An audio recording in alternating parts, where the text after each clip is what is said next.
బలవంతంగా వచ్చేవారిని ఆయన ఎన్నుకోలేదు, కానీ దేవుని కార్యాలను ప్రేమించే వారిని ఆయన జగత్పునాది వేయబడక ముందే ఎన్నుకున్నాడు ఆయన.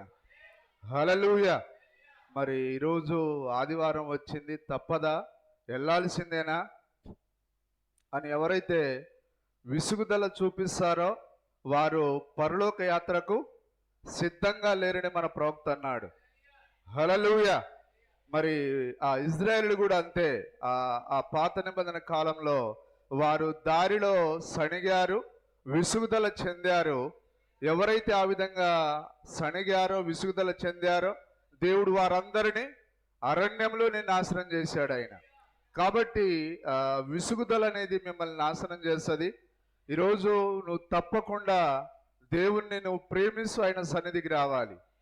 హల్లెలూయా. మరి అందుకొరకే కీర్తన గ్రంథంలో దావీదు మాట్లాడుతున్నాడు, కృతజ్ఞతలు చెల్లించుచు ఆయన మందిరంలో ప్రవేశించుడి. కృతజ్ఞతలు చెల్లించుచు పాటలు పాడుచు ఆయన సన్నిధికి మనము వేకువనే పరిగెత్తుకొని రావాలి. నీవు బ్రతికున్నదే దేవుని కారణంగా.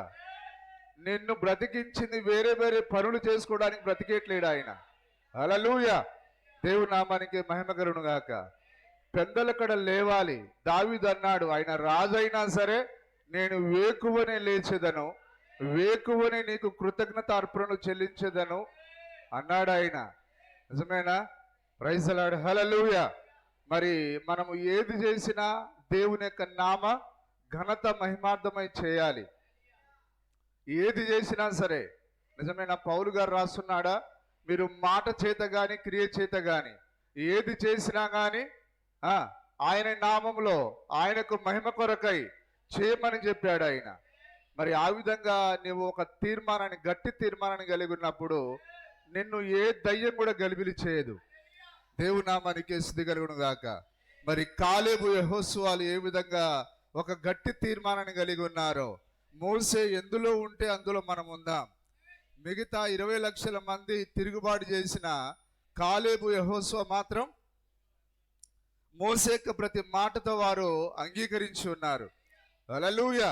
నీవు మరి తప్పకుండా మరి నేను 2007లో ఈ వర్తమానంలోనికి వచ్చాను. చర్చికి వెళ్ళడానికి తొర్రూరు వెళ్ళాలి. దగ్గరగా 120 కిలోమీటర్లు లేదా 100 కిలోమీటర్లు అనుకుంటాను. మరి ఆ విధంగా ప్రయాణం చేయాలంటే బస్సులెక్కి ట్రైన్ ఎక్కి లారీలెక్కి ఆ విధంగా చాలా ఇబ్బంది పడుతూ వెళ్ళేవాళ్ళం. అయినా సరే దేని కొరకంటే నా కొరకే, నా మేలు కొరకే.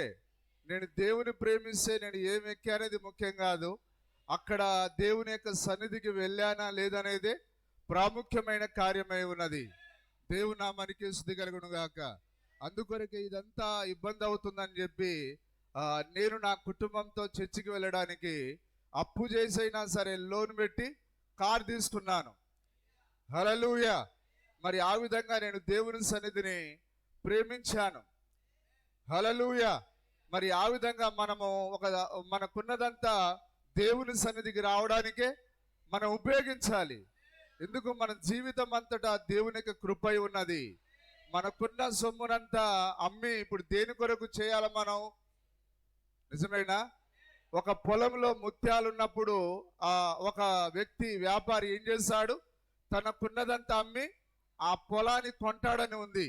ఏంటిది ఇప్పుడు? పొలము, దేవుని యొక్క వాక్యము, దేవుని యొక్క సన్నిధి. అక్కడికి వెళ్ళడానికి మనం ఏదైనా చేయాలి. హల్లెలూయా.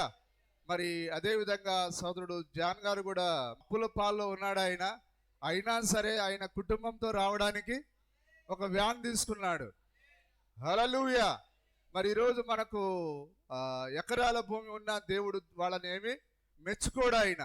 కానీ దేవుని సన్నిధికి రావడానికి ఉద్యోగం లేకపోయినా, మరి వెనకాల ఎలాంటి ఆదాయం లేకపోయినా దేవుని కొరకు ఒకటి ఉండాలి అనే ధైర్యంతో ఆ వ్యాన్ తీసుకున్నాడు ఆయన. మరి ఆ విధంగా అతని యొక్క కుటుంబం దీవించబడుతూ ఉన్నది. అదేవిధంగా సోదరుడు నరేష్ కూడా రెక్కల కష్టం మీద మరి పని ఉంటేనే డబ్బులు వస్తాయి. మరి అలాగా బ్రతికే ఆ వ్యక్తి కూడా మరి కుటుంబంతో దేవుని సన్నిధికి రావడానికి ఒక కారును కొన్నాడు ఆయన. దేని కొరకు? కేవలం దేవుని సన్నిధికి రావడానికి. ఏదో బంధువుల ఇంటికి పోయి నా కారు ఉన్నదని చూపించుకోవడానికి కాదు, కేవలం దేవుని సన్నిధికి రావడానికి. హల్లెలూయా. ఈరోజు మరి చూడండి, లోకంలో వారు విహారయాత్రలకు వెళ్ళడానికి, అక్కడ ఇక్కడ తిరగడానికి వాహనాలు కొనుగోలు చేస్తున్నారు. ఈరోజు మీరు పట్టణంలో చూడండి, అనేకమైన ఖరీదైన కార్లు ఈ రోడ్ల మీద తిరుగుతున్నాయి. దేని కొరకు? వారు ఆదివారం వచ్చిందంటే జలసాల కొరకు. కానీ మనం దేని కొరకు? హల్లెలూయా. మనకున్నదంతా దేవుని కొరకే మనం ఉపయోగించాలి. నిజమేనా? మరి ఆ పాట రాసి పాడిన ఆయనకు దేవుని కృప తెలుసో తెలియదో కానీ మనకైతే బాగా తెలుసు. మరి ఆయన చక్కగా పాట పాడి ఉన్నాడు, నాదంటూ లోకాన ఏది లేదయ్యా, ఒకవేళ ఉందంటే నీవిచ్చినదే ప్రభువా. మరి ఎంతమంది చెప్తారు ధైర్యంగా? హల్లెలూయా. మనకున్నదంతా దేవుడిచ్చిందే. ఏదైనా సరే దేవుని సన్నిధికి రావడానికి మనకు మంచి రవాణా సౌకర్యాన్ని మనం ఏర్పాటు చేసుకోవాలి. ఎవరో వైపు మనం చూడాల్సిన అవసరం లేదు. ఆ విధంగా మనం ఒక గట్టి తీర్మానం చేసినప్పుడు దేవుడు మనకు ఆ యొక్క మరి అవసరతను తీరుస్తాడు ఆయన. దేవుని నామానికి మహిమ కలుగును గాక. మరి ప్రవక్త చెప్పాడా, ఆ యొక్క మరి ఆ మంచు ప్రాంతంలో ఉండే కెనడా ఆ ప్రాంత వాసులు వారు ఎడ్ల బండ్ల పైన లేదా గుర్రపు బండ్ల పైన వారు ఆ విధంగా చలి ఉన్నా కానీ వారు ఒకరినొకరు పురికొల్పుకొని ఆ విధంగా చలిని సైతం లెక్క చేయకుండా వారు దేవుని సన్నిధికి వచ్చేవారని. మరి అలాంటి వారిని ఏ దయ్యం ఆపగలదు? దేవుని నామానికి స్తుతి కలుగును గాక. నేర్పించాల బిడ్డలకు, కుమారుడా కుమార్తె, ఇదిగో ఈ దినము దేవుడి దినం. ఇది అన్ని రోజుల్లాగా స్కూలుకు పోయినప్పుడు టయానికి లేస్తావు, బుద్ధి లేనోడా ఈరోజు ఆదివారం చక్కగా సమయానికి లేవాలి అని దండించాల. ఈరోజు పిల్లలకు శత్రువులు ఎవరంటే తల్లిదండ్రులే. మా నాయనే బంగారం వెండి కొండ, ఆ ఎండి కొండని ఏం చేస్తావు? అగ్నిలో వేస్తావా? చెప్పండి, బైబిల్లో ఉందా? తన కుమారుని దండించని తండ్రి అతడు తన కుమారులకు విరోధి. హల్లెలూయా. విరోధి అంటే ఏదో పెద్ద పళ్ళు పెట్టుకొని ఈహా అని కొమ్ములు పెట్టుకొని రాడు. నీ తండ్రే యవనస్తుడా నీకు శత్రువై ఉన్నాడు. నీ తండ్రిని నీ ఏమనట్లేడు, నాయన బంగారం వెండి అంటున్నాడు అంటే అతడు నీకు ఒక పగవాడై ఉన్నాడు. నీ తండ్రి లేపినా లేపకపోయినా. ఎందుకు? మా కాలంలో అజ్ఞాన కాలం, నిక్కర్లు వేసుకొని తొడుములాగా ఉన్నా కానీ పెద్దోళ్ళని చూసే భయపడేది. కానీ ఇప్పుడు ఇంతోడే, వాడు మాటే లెక్కే చేయడు. వానికి సమాధానం చెప్పలేక ఆ నుంచి కాలు కూడా కదపడానికి వీల్లేదు. దేవుని నామానికి మహిమ కలుగును గాక. ఇప్పుడు ఈరోజు జ్ఞానం అంతా ఓపెన్ అయిపోయింది. జ్ఞానం అనేది మరుగుగా లేదు. నిజమేనా? మరి కాలంలో దేవుని వాక్యంలో ఏమున్నది? ప్రవక్త ఏం చెప్పాడు? దాన్ని ప్రతిదీ నువ్వు చదవలసిన బాధ్యత ప్రతి యవ్వనస్తుల పైన ఉన్నది. దేవుని నామానికి మహిమ కలుగును గాక. తన కుమారుని దండించని వాడు, శిక్షించని వాడు తన కుమారునికి విరోధి. అతడు తన కుమారులను కుమార్తెలను పాతాళానికి అప్పగిస్తున్నాడు. బుజ్జగించవలసిన టైం వచ్చినప్పుడు బుజ్జగించాలి, దండించవలసిన టైం వచ్చినప్పుడు. హల్లెలూయా. ప్రవక్త పుల్పిట్ ఎక్కాడనంటే ఆయన ఖచ్చితంగా ఏది చెప్పాలో అది చెప్తాడు ఆయన. కానీ ఆ తర్వాత ఆయన ప్రేమించే విషయంలో ఆయన కంటే ఎక్కువగా ప్రేమించేవారు ఎవరు లేరు. మరి అది ప్రవక్త మనకు జీవించి చూపించాడు ఆయన. దేవుని నామానికి మహిమ కలుగును గాక. మరి మీరందరూ ఆ విధంగా దేవుని సన్నిధికి రావడానికి మరి ఆలస్యం చేయకుండా అందరూ సమయానికి రావాలని కోరుతూ ఉన్నాను. మరి నేను కోరట్లేడు కానీ దేవుడే మనకు ఒక ఆర్డర్ ఇచ్చాడు. ఆయన చర్చ యొక్క క్రమాన్ని ఇచ్చాడు ఆయన. దాన్ని మనమందరం తప్పకుండా పాటించాలి. దేవుని నామానికి మహిమ కలుగును గాక. మరి మీరందరూ ఆ విధంగా దేవుని సన్నిధికి రావడాన్ని ప్రేమించండి. మరి వేకువనే లేవండి. మరి సమయం ప్రకారంగా దేవుని యొక్క సన్నిధిలో ఉండండి. మరి ఆ విధంగా సమయానికి రావడం అనేది ఆశీర్వాదమై ఉన్నది. మరి అక్కడ నుంచే దేవుడు నిన్ను ఆయన దీవిస్తాడు. ఆయన యేసుక్రీస్తు తన దాసులకు కనబర్చుటకు దేవుడు ఆయనకు అనుగ్రహించిన ప్రత్యక్షత. అందరూ జాగ్రత్తగా వాక్యాన్ని చూస్తున్నారా? హల్లెలూయా. యేసుక్రీస్తు తన దాసులకు కనబర్చుటకు దేవుడు ఆయనకు అనుగ్రహించిన ప్రత్యక్షత త్వరలో సంభవింపనై ఉన్నవి.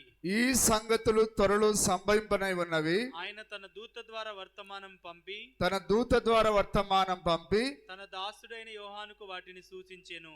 హల్లెలూయా. ఇక్కడ మనం వాక్యాన్ని జాగ్రత్తగా గమనించాలి. మరి ఏ విధంగా ఆత్మీయ నేత్రాలతో మనం దేవుని వాక్యాన్ని చూడాలి. మరి ఒక న్యూస్ పేపర్ చదివినట్లుగా, ఏదో ఒక నవల చదివినట్లు కాదు, కానీ మనము ఆ ఆత్మవశంలో నుండి వాక్యంలోనికి వెళ్ళాలి.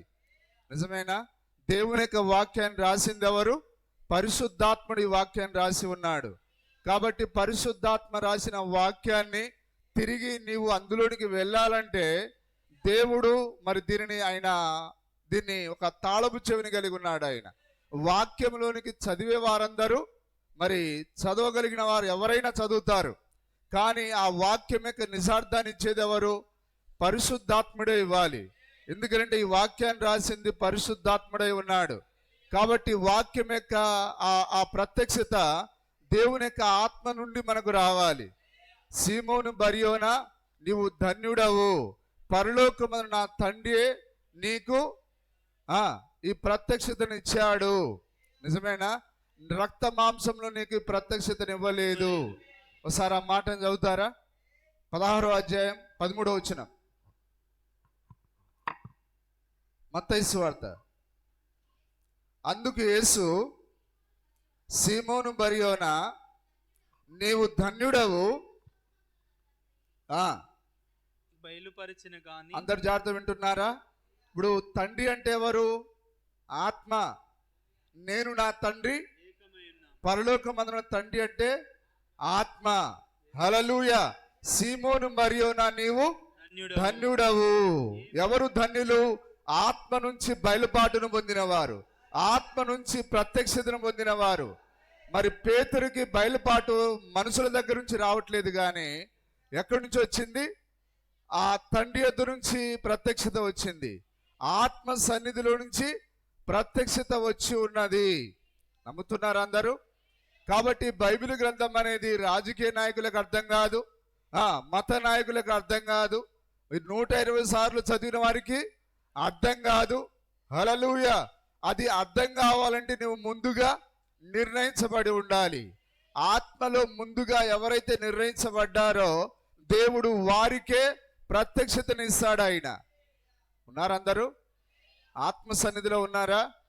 ప్రభు దినమందు ఆత్మవశుడునై ఉండగా నీకు పరలోకం యొక్క కార్యాలు అర్థం కావాలంటే నీవు ఆత్మలోనికి ఎత్తబడాలి. ఆత్మలోనికి ఎత్తబడినప్పుడే దేవుని కార్యాలు నీకు అర్థమవుతాయి. ఊరికే కూర్చొని ఆయన ఏం చెప్తాడు, ఈయనేం చెప్తాడు, ఆ మనుషుల వైపు చూస్తే నీకేమీ అర్థం కాదు. ప్రభువా, ఈ దినము ఇదిగో నీవిచ్చిన దినము, ఈ దినాన సేవకుడు కాదు నాతో మాట్లాడేది, నీవు మాట్లాడాల ప్రభువా. నీవు మాట్లాడితే నాకెంతో మేలు తండ్రి అని నువ్వు ఖచ్చితంగా దేవుని దగ్గర అడగాలి. హల్లెలూయా. చూడండి, ఇక్కడ ఆత్మ సన్నిధిలో నుంచి పేతురుకు బయలుపాటు వచ్చి ఉన్నది. నిజమేనా? అందుకొరకే ఈరోజు 200 సార్లు బైబిల్ చదివిన వారికి దేవుని వాక్యం అర్థం కావట్లేదు. బైబిల్ కళాశాల నడిపే వారికి దేవుని వాక్యము అర్థం కావట్లేదు. ఆ రోజు నా గమాలియేలుకు దేవుని వాక్యం అర్థం కాలేదు, ఆ యొక్క అన్నకు దేవుని వాక్యం అర్థం కాలేదు, పరిసలకు దేవుని వాక్యం అర్థం కాలేదు. కానీ నీకు దేవుని వాక్యం అర్థం కావాలంటే చదువు ఉండవలసిన అక్కరలేదు. చదువు ఉన్నా లేకున్నా దేవుడు నీకు ప్రత్యక్షతనిస్తాడు. మరి పేతురు పామరుడేనా? అయినా కానీ చదువు లేకపోయినా సరే దేవుడే ఆ మహిమలో నుంచి అతనికి ప్రత్యక్షతను ఇచ్చి ఉన్నాడు. హల్లెలూయా. నమ్ముతున్నారా? ప్రత్యక్షత ఎక్కడి నుంచి వచ్చింది? దేవుని సన్నిధి నుంచి వచ్చి ఉన్నది. దేవుని నామానికి మహిమ కలుగును గాక. అందుకొరకే ఈరోజు మనకు పెద్దగా చదువు లేకపోయినా, జ్ఞానం లేకపోయినా ఈ కాలపు ప్రత్యక్షతను మనం అందుకున్నాం. ఎవరిచ్చారు మనకు ఈ కాలపు ప్రత్యక్షతను? ఈ కాలపు ప్రత్యక్షత దేవుడు మనకు ఈ కాలపు ప్రత్యక్షతనిచ్చాడు. ఆయన ఈ కాలపు ఆజ్ఞను పట్టుకునే ఆ బయలుపాటును మనకి ఇచ్చాడు. ఆయన మరి బుధవారం ఆ యొక్క వర్తమానాన్ని మీరు ఎంతమంది గ్రహించారు? మరి వినకపోతే మరొక్కసారి వినండి. మరి అది తప్పక మీరు పదే పదే వినండి దానిని. ఎందుకంటే ఈ కాలం యొక్క మరి ప్రవచనము నెరవేర్పు, దానిని దేవుడు మనకు ఏ విధంగా బయలుపరిచాడు, మరి దాంట్లో దేవుడు మనతో మాట్లాడి ఉన్నాడు. మరి దానిని మరలా వినాలని కోరుతున్నాను. హల్లెలూయా. ప్రవక్తల యొక్క మాటలను నమ్మని మందమతులారా, అవివేకులారని దేవుడు గద్దించి ఉన్నాడు. కాబట్టి యేసుక్రీస్తు ఆ కాలపు ప్రవచనమై ఉన్నాడు, ఆ కాలపు వాగ్దానమై ఉన్నాడు, ఆ కాలపు ఆజ్ఞ అయి ఉన్నాడు ఆయన. కాబట్టి ప్రత్యక్షత అంటే బైబిల్ మొత్తం చదివేది ప్రత్యక్షత కాదు. చదవడం మంచిదే, కానీ దేవుడు నీ కాలానికి కొన్ని ప్రవచనాలు నెరవేర్పునిచ్చాడు ఆయన. ఆ కాలపు నెరవేర్పును చూచుటయే గొప్ప ధన్యత ఉన్నది. మరి యేసుక్రీస్తు ఆ కాలపు ప్రవచనమని అన్నకు అర్థం కాలేదు, గమాలీలకు అర్థం కాలేదు, అక్కడున్న శాస్త్రులకు పరిచయలకు అర్థం కాలేదు. కానీ చదువు రాని పామరుడైన ఆ పేతురుకు అర్థమైంది. ఎవరిచ్చారా ప్రత్యక్షత? దేవుడే ఇచ్చాడు. ఈరోజు ఇక్కడ కూర్చున్న మీకు ఈ కాలపు ప్రవక్త విలియం బ్రెనామ్ అనే ప్రత్యక్షత ఎవరిచ్చారు? దేవుడు. ముగ్గురు కాదు, ఒక్కడనే ప్రత్యక్షత ఎవరిచ్చారు? దేవుడేనా? ప్రత్యక్షత దేవుని దగ్గర నుంచే రావాలి. మనకు ప్రత్యక్షత ప్రవక్త దగ్గర నుంచి రాదు, పాస్టర్ దగ్గర నుంచి రాదు. అది అక్షరాల మహిమలో ఉన్న దేవుని దగ్గర నుంచి రావాలి. ఆ రోజు పామరుడైన ఆ పేతురు దగ్గరికి ప్రత్యక్షత దేవుని దగ్గర నుంచి వస్తే, ఈరోజు మన దగ్గర కూడా ఎట్లా రావాలి? దేవుని దగ్గర నుంచే రావాలి. ఇప్పుడు దేవుని యొక్క సన్నిధికి వేగిరంగా రావాలనేది ప్రత్యక్షత. అది నిజమేనా? నిన్ను పొడవాల్సిన అవసరం లేదు, లే కుమారుడని లేపాల్సిన అవసరం లేదు. నువ్వు నిజంగా దేవుని దగ్గర నుంచి ప్రత్యక్షత పొందితే నిన్నెవరు చెప్పాల్సిన అవసరం లేదు. నీవే దేవుని సన్నిధికి పరిగెత్తుకొని వస్తావు. నా యొక్క దుఃఖ దినములు, ఈ యొక్క శ్రమ దినములు ఒక దినమున ముగించబడతాయి. ఒక రోజు నేను విశ్రాంతిలో ఉంటాను, ఆయనతో సదా సంతోషంగా ఉంటాను. అయితే ఇప్పుడు నేను ఆయన కొరకు కొద్దిగా కష్టపడనివ్వు ప్రభువా, నీ కొరకు కొద్దిగా శ్రమపడనివ్వు నాయనా అని నీవు ఒక తీర్మానంతో వచ్చినప్పుడు దేవుడు నీకు ఆయన సమృద్ధి అయిన ప్రత్యక్షతనిస్తాడు ఆయన. హల్లెలూయా. కాబట్టి ఆదివారం దేవుని సన్నిధికి రావడం అనేది మనకు కష్టంతో కూడుకున్నది కాదు.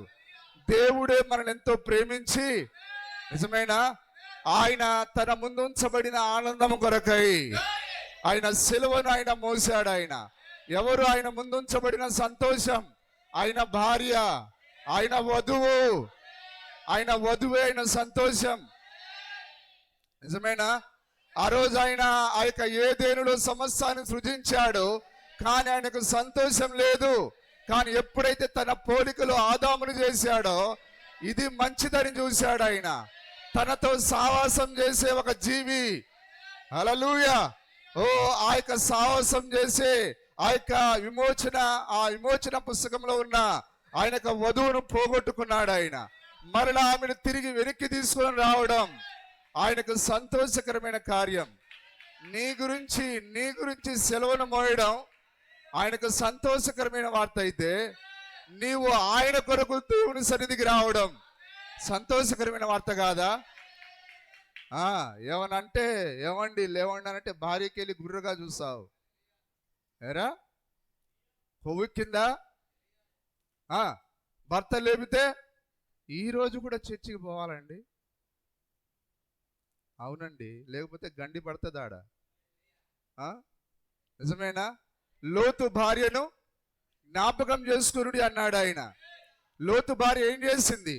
లోకాన్ని ప్రేమించింది, వెనుక తట్టు చూసింది. నాగుల మీద చేయి పెట్టి వెనుక తట్టు చూచువాడు నాకు పాత్రుడు కాడు అన్నాడు ఆయన. కాబట్టి మనం ముందుకే కొనసాగడానికి నిర్ణయించబడ్డాం, ముందుకే మనం పరిగెత్తాలి. దేవుని నామానికి మహిమ కలుగును గాక. నిజమేనా? కాబట్టి ఇప్పుడు ఈరోజు మనలో ఉన్న ఈ సంతోషాన్ని ఎవరు దీన్ని అర్పజాలరు. ఎందుకనగా మనం ఎక్కడి నుంచి పొందుకున్నాం? ఆ మహిమలో నుంచి ప్రత్యక్షతను పొందుకున్నాం. దేవుని నామానికి స్తుతి కలుగును గాక. కాబట్టి దేవుని యొక్క వాక్యం నీకు ఎట్లా అర్థమవుతుంది? దేవుడే నీకు ప్రత్యక్షతనివ్వాలి. చూశారా? మరి దేవుడే, యేసుక్రీస్తే తండ్రి దగ్గర నుంచి ప్రత్యక్షతను పొందుకున్నాడు ఆయన. నిజమేనా? యేసుక్రీస్తు కూడా ప్రత్యక్షత వైపు చూశాడా? తండ్రి ఏది చేయుట కుమారుడు చూచునో దానినే గాని తనంతట తాను ఏది చేయడాయన. తండ్రి అన్నాడు, కుమారుడా ఈరోజు నీవు హల్లెలూయా ఆ సమరే బావి దగ్గరికి వెళ్ళాలి. ఆయన ఖచ్చితంగా తండ్రి ఎక్కడికి నడిపిస్తే అక్కడికి వెళ్ళాడు ఆయన. ఆ దినపు ప్రత్యక్షతను పొందుకున్నాడు ఆయన. ఓ ఆ సమరే బావి దగ్గరికి వెళ్ళుట, అది తండ్రి చేత ఆయన ముందు ఏది చూశాడో దాన్ని చేస్తున్నాడు ఆయన. హల్లెలూయా. అదే ఆయన యెరికో పట్టణానికి వెళ్ళుట, అదే తండ్రి చేయుట. నిజమేనా? తండ్రి ఎక్కడికి వెళ్ళాడు? సమరే బావి దగ్గరికి తండ్రి వెళ్ళాడు. ఆ యెరికో వీధుల్లోకి తండ్రి వెళ్ళాడు. ఆ సీమోని ఇంటికి తండ్రి వెళ్ళాడు. నిజమేనా? దేవుని నామానికి మహిమ కలుగును గాక. ఆయన ఆలోచనలో ఉన్నప్పుడు ఆయన ఎక్కడికి వెళ్ళాడు? ఆయన ఆ యెరికో వీధుల గుండా నడుస్తున్నాడు ఆయన. తండ్రి అక్కడికి వెళ్ళాడు కాబట్టి తండ్రి ఏం చేశాడో దానినే కుమారుడు చేయాలి. ఇప్పుడు తండ్రి ఎక్కడున్నాడు? ఆయన ఆలోచనలో ఉన్నప్పుడు ఆయన ఆత్మగా ఉన్నాడు. ఆయన ఆలోచనలో ఉన్న దేవుడు ఎక్కడ నడుస్తున్నాడు? యెరికో వీధుల్లో నడుస్తున్నాడు ఆయన. జక్కయ్యతో మాట్లాడుతున్నాడు ఆయన. జక్కయ్య దిగిరమ్మని అంటున్నాడు ఆయన. హల్లెలూయా. ఇప్పుడు తండ్రి ఇప్పుడు పరలోకంలో లేడు కానీ తండ్రి కుమారులోనికి వచ్చాడు. హల్లెలూయా. ఇప్పుడు అర్థమవుతుందా? తండ్రి ఏది చేయుట అంటే తండ్రి అక్కడ ఒక ఆయన కూర్చున్నాడు అని ఆ విధంగా ఊహించకండి. దేవుని నామానికి మహిమ కలుగును గాక. నిజమేనా? తండ్రి ఎక్కడికి వెళ్ళాడు? ఆ సమరే బావి దగ్గరికి వెళ్ళాడు ఆయన. నిజమేనా? ఇప్పుడు సమరే బావి దగ్గరికి ఎప్పుడు వెళ్ళాడు ఆయన? తన ఆలోచనలు తన మనసులో వెళ్ళాడు ఆయన. ఆ సమరే స్త్రీని తాకాడు ఆయన. ఇప్పుడు ఆ తండ్రి ఇప్పుడు ఎక్కడున్నాడు? ఆ యొక్క శరీరంలో ఉన్నాడు ఆయన. ఆయన ఆలోచనలో ఉన్నప్పుడు సమరే బావి దగ్గరికి వెళ్తే ప్రవక్త అన్నాడు, ఆయన ఆలోచనలు నిత్యములు, ఆయన ఆలోచనలు శాశ్వతములు. ఆయన ఆలోచనలు ఉన్నప్పుడు అక్కడికి వెళ్తే ఇప్పుడు ఆలోచనకర్త ఏమయ్యాడు? శరీరధారి అయ్యాడు. ఆయన థియోఫనీలో ఉన్నాడు ఆయన. ఇప్పుడు ఆయన శరీరంలో ఉండి, నిజమేనా? తండ్రి ఏది చేయుట. అందుకరికి ఆయన బెతెస్దా కోనేటి దగ్గరికి వెళ్ళాడా? అక్కడ చాలా మంది పడి ఉన్నారు. కానీ 35 సంవత్సరాల నుంచి పడి ఉన్న ఒక వ్యక్తిని లేపాడు ఆయన. ఎందుకు? ఆయన ఆలోచనలో ఒక్కడిని మాత్రమే లేపాడు ఆయన. హల్లెలూయా. అక్కడొకటి ఇక్కడొకటి చేయడు ఆయన. నిజమేనా? దేవుని నామానికి స్తుతి కలుగును గాక.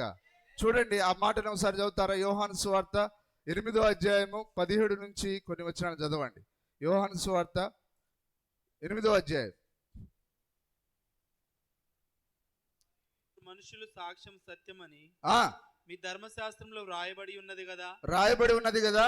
నన్ను గూర్చి నేను సాక్ష్యం చెప్పుకొనువాడను కాను, నన్ను పంపిన తండ్రియు నన్ను గూర్చి సాక్ష్యం ఇచ్చుచున్నాడని చెప్పాను. వారు నీ తండ్రి ఎక్కడున్నాడని ఆయన అడుగగా యేసు, మీరు నన్నైనను నా తండ్రినైనను ఎరుగరు, నన్ను ఎరిగి ఉంటిరా, నా తండ్రిని కూడా ఎరిగి ఉందిరని వారితో చెప్పాను. అది నిజమేనా? ఈరోజు మేము దేవుడిని చూసాము, దేవుడితో మాట్లాడామని అంటున్నారు. నిజమేనా? కానీ వారు దేవుణ్ణి చూచినట్లుగా, దేవునితో వారికి వ్యక్తిగత అనుభవం ఉన్నట్లుగా రుజువేంటిది? వాక్యమే రుజువు. హల్లెలూయా. ఈరోజు ఉన్న ఈ బడా పాస్టర్లు, ఈరోజు ఉన్న ఈ సంఘాలు దేవుని వాక్య ప్రకారంగా చేయకుండా మాకు దేవునితో సాన్నిహిత్యం ఉన్నది, దేవునితో మాకు అనుభవం ఉన్నది, అదంతా ఉట్టి మాట. అది మీరు నన్ను ఎరిగి ఉంటిరా, నా తండ్రిని ఎరిగి ఉందురు అన్నాడు ఆయన. నువ్వు వాక్యంతో సావాసం కలిగి ఉండడమే దేవునితో సావాసం కలిగి ఉండుట. నీవు వాక్యాన్ని ఎరిగి ఉండుటయే ఆ యొక్క తండ్రిని ఎరిగి ఉండుట. హల్లెలూయా.